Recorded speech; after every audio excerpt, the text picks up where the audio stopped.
Estúdio CBN.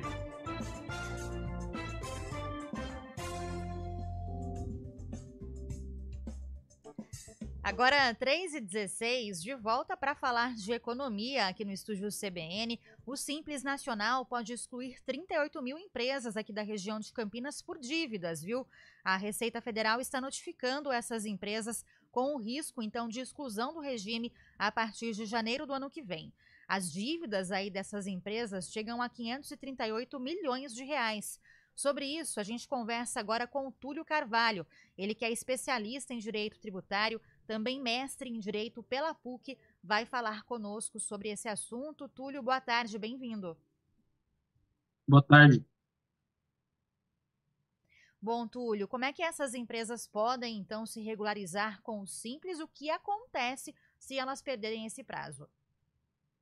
Bom, basicamente, esse conjunto de notificações que tem sido recebido pelas empresas a partir da Receita Federal diz respeito a irregularidades supostamente detectadas pelo fisco na adesão e na permanência dessas empresas no Simples, né?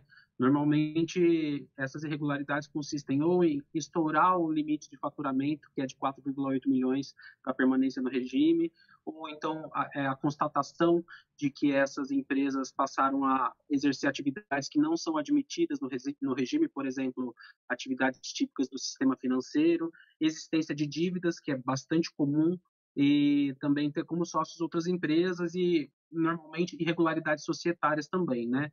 As empresas, elas precisam, essas que foram notificadas, precisam atentar para a data de recebimento da notificação.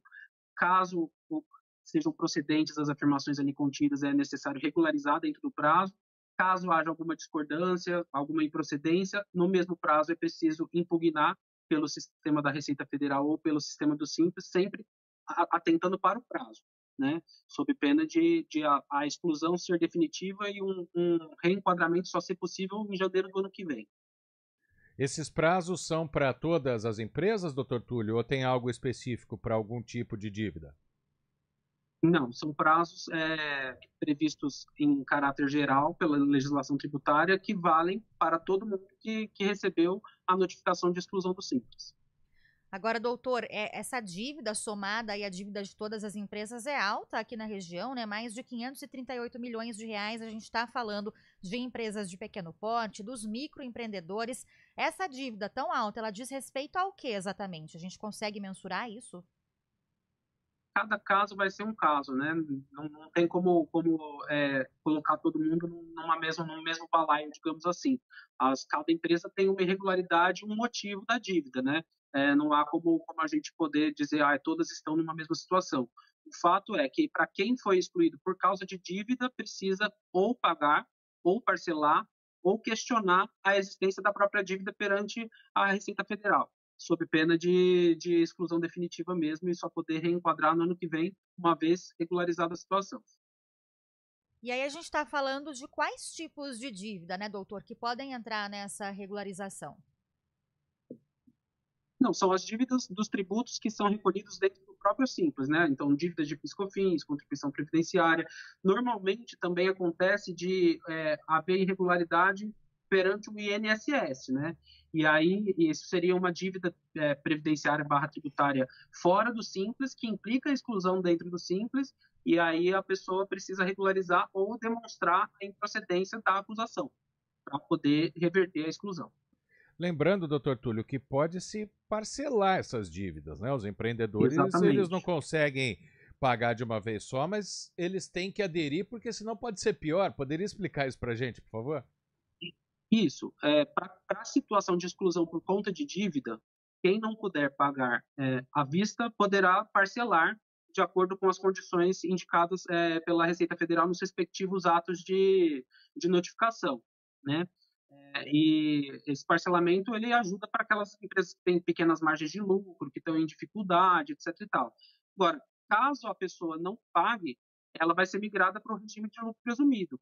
que muitas vezes pode implicar um aumento de carga tributária efetiva para a empresa e também um aumento de custos outros, porque o Simples ele é mais barato de se manter em dia, né? Porque ele não envolve tanta dificuldade de apuração, contador, sistema, etc. e tal.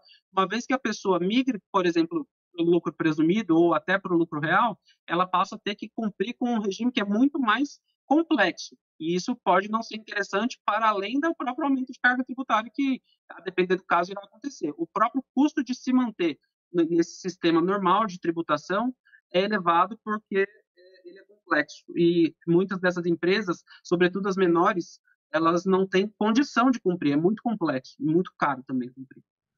Bom, doutor, o senhor já antecipou, então, que operar fora do Simples Nacional é mais caro para essas empresas se elas forem, de fato, excluídas, né? Mas tem outros impactos também para a operação dessas empresas saindo do Simples Nacional, elas ficam impedidas de operar? Como é que funciona, né, essa questão? Não, em princípio, a regra geral é que elas não fiquem impedidas de operar, só que elas vão migrar abruptamente para um regime tributário mais complexo, mais caro de cumprir e que pode não ser compatível com o porte, com o grau de profissionalização. Por exemplo, imagina uma grande indústria sujeita ao regime de lucro real. Ela tem que apurar o que ela ganha, descontar as despesas dela, apurar créditos para fazer o cálculo final do seu tributo. Isso dá trabalho, envolve a contratação de dezenas de funcionários dos setores jurídico, administrativo, etc. E tal. Agora, pega um salão de beleza, por exemplo, um negócio local de pequeno porte, uma padaria, e bota esse pequeno empreendedor para cumprir com todas essas regras, com esse grau de complexidade. Muitas vezes inviabiliza, encarece, inviabiliza e desincentiva também a atividade empresarial. E para fazer a regularização, documentos necessários, acho que a gente está perdendo contato, né, com o Dr. Túlio. Vamos ver, dentro de instantes a gente vai fazer a pergunta. O Dr. Túlio está ok? Pergunto para a técnica ali. Não, no momento não. A gente perdeu o contato com o Dr. Túlio, vai refazer já o contato aqui, a conexão com ele. Mas fato é, viu, Guarizo, que são muitas empresas notificadas, 38 mil, né? E elas têm um prazo agora de 30 dias até visualizarem essa notificação para que façam a regularização. Exato. O Dr. Túlio está de volta com a gente. Quais documentos são necessários? É simples, como diz o nome, Dr. Túlio?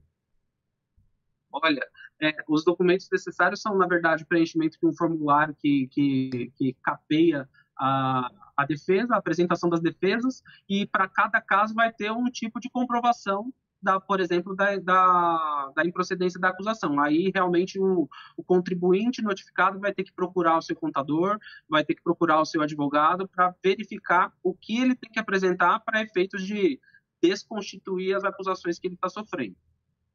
Bom, agradeço ao Dr. Túlio Carvalho, que é mestre em Direito pela PUC, especialista em Direito Tributário, falando com a gente sobre a regularização dessas empresas. Lembrando que na região 38 mil delas estão, então, endividadas e podem ser excluídas do Simples Nacional. Doutor, muito obrigada mais uma vez, viu, pelas informações aqui pra gente. Uma boa tarde. Eu que agradeço. Muito obrigado. Agora são 3h25, intervalo aqui no Estúdio CBN. Agosto é o mês mais crítico do período de estiagem, com mais